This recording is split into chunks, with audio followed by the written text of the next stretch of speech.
Yeah, what's up, guys? I just want to talk about Halo 3 today and just why it was so great.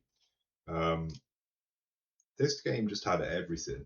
The community, the time, 2007 it was released. This game just had everything.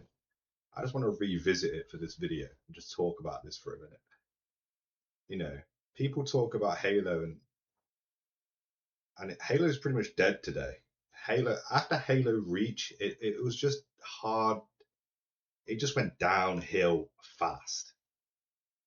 I want to explore the systems of Halo 3 though, and what Halo 3 did right and what it did first. How innovative this game was. It innovated in many sectors.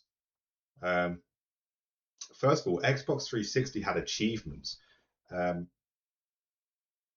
Achievements were a thing that only existed on Xbox for a time. It just, it had gamer score. You would unlock achievements. You would get a gamer score on your profile, and look, you'd be that big dog with a big gamer score.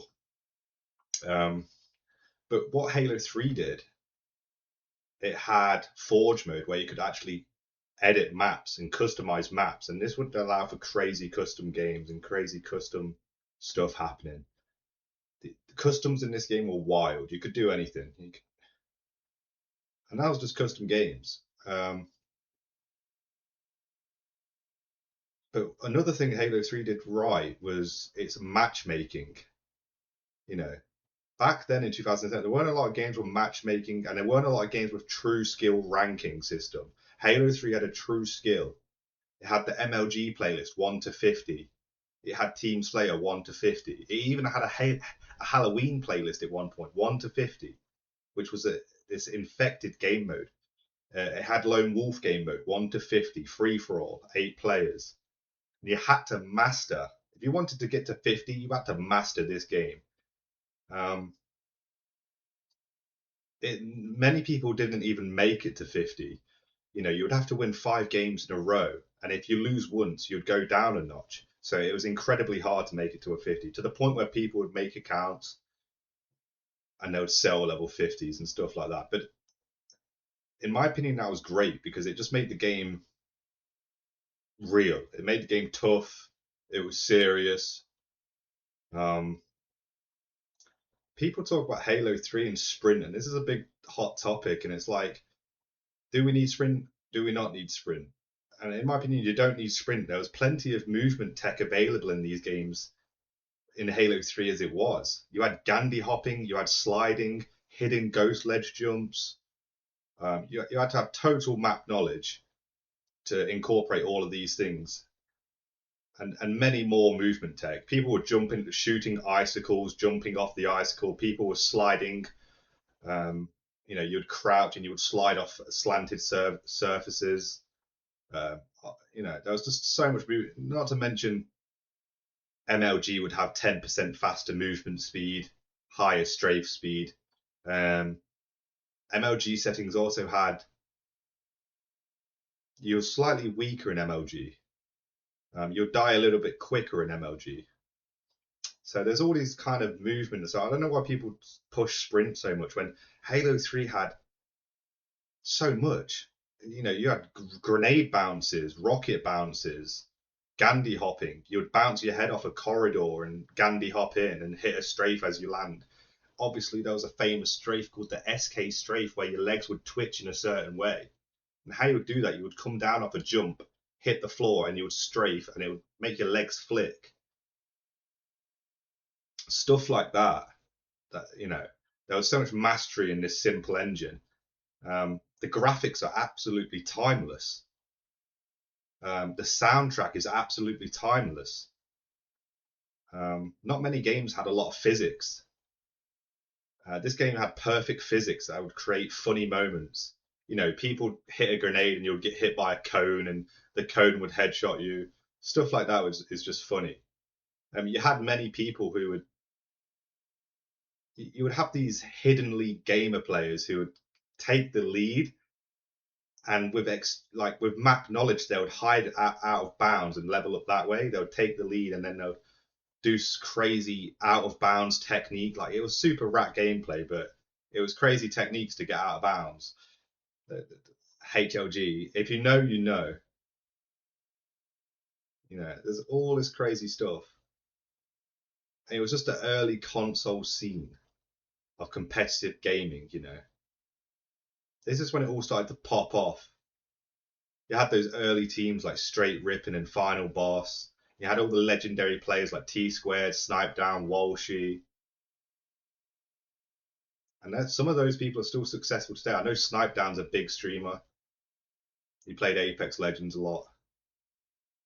Probably one of the biggest Halo pros today. And obviously Ninja. You had Ninja, but he was more of a Halo Reach player, I believe. He wasn't a Halo 3. He did play a little bit of Halo 3, but he was more famous on Halo Reach, I believe. Yeah, Ninja. And it's just crazy to me. Another thing Halo 3 did was theater mode, where you could go back and you could watch the game play out exactly how it played out. You could take screenshots. You would have a file share where you would save game types, screenshots, custom game modes, all this customization. That in 2007, this was just unheard of tech in games. This game just had everything. I believe this gameplay is slightly sped up because it's a long form video, and it was slightly sped up. But this was actually a Halo 3 Underground mod called El Dorito, which I played before Master Chief Collection actually came to the PC. But you just had to be there. For Halo 3, you just had to be there and experience it. It was just a cultural phenomenon. There was nothing like it. People compared, I remember the stupid people would compare Killzone on PlayStation to Halo, and Killzone had nothing on Halo 3 at all. It didn't have a true ranking system. It didn't have an in-depth multiplayer. It didn't have a competitive scene. There was no theater mode, no forge mode. Not to mention Halo's story and soundtrack. Some people just talk out their ass. Halo 3 is one of the best games of all time. If you know, you know. And that's just how it is. It truly is. Even today, the graphics are timeless. Go play Master Chief Collection and just jump on a Halo 3 game. It's hard to get a game these days, but the graphics are even better than Infinite, in my opinion, just because of the pure passion that was involved in this project in 2007. They had the multiplayer announcer, killing frenzy, double kill, triple kill. This game just didn't miss. It just didn't miss at all. And for me, this game is up there with one of the best games of all time. I remember how the developers would have unique armor as well. There's jump tech for you. There's some movement tech for you. S1 to S2 to S3, gravity hammer. You'll just get a big flank because people just didn't know that tech. I hit that tech in a 2v2 tournament once, and I got a double kill off it. So all these ghost ledges and hidden movement techs that you could just do. People talk about sprint, and it's there was so much movement tech in Halo as it was. I don't understand. There it was again, S1 to S2. Big flank. Sniper rifle. Big flank. Yeah, I just wanted to talk about this game. Pretty raw, pretty unscripted, pretty fast video. Just a little revision on this, what Halo 3 was. It was just a phenomenon game.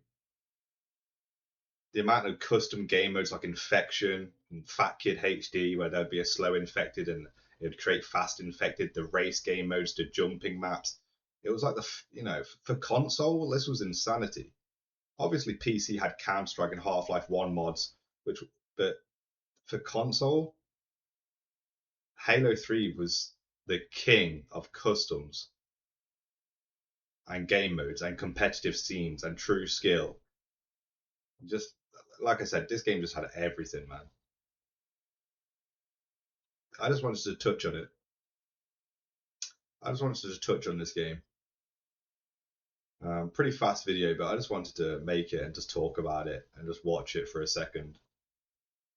And I just wanted to give my thoughts on it, my thoughts on this game and why it was so great. Movement tech. There's another bit of movement tech. Ghost ledge, G1 to G2, sticky grenades. Obviously, you got the battle rifle 4-shot. You had to pop their shields with 3 shots and hit a 1-shot headshot. 180 stick in the face. These are versus some good players here too. On my this was an MLG server, I believe. Little ledge jump, headshot. So people just doing all kinds of things on this game. When I say this game had everything, I mean it had everything. All right, I just wanted to talk about it. Just a simple little 10-minute video on my thoughts. But for me, this is one of the best games of all time, which truly had everything. Yeah, I don't think there's much more to say because this video was unscripted. I don't have there was no format, but that's all I can think of really. All I would say is this game had everything in 2007. It had everything in 2007. Playlists, community, theater mode, montages, jump text, movement text, just absolutely everything. All right, guys. Bye bye.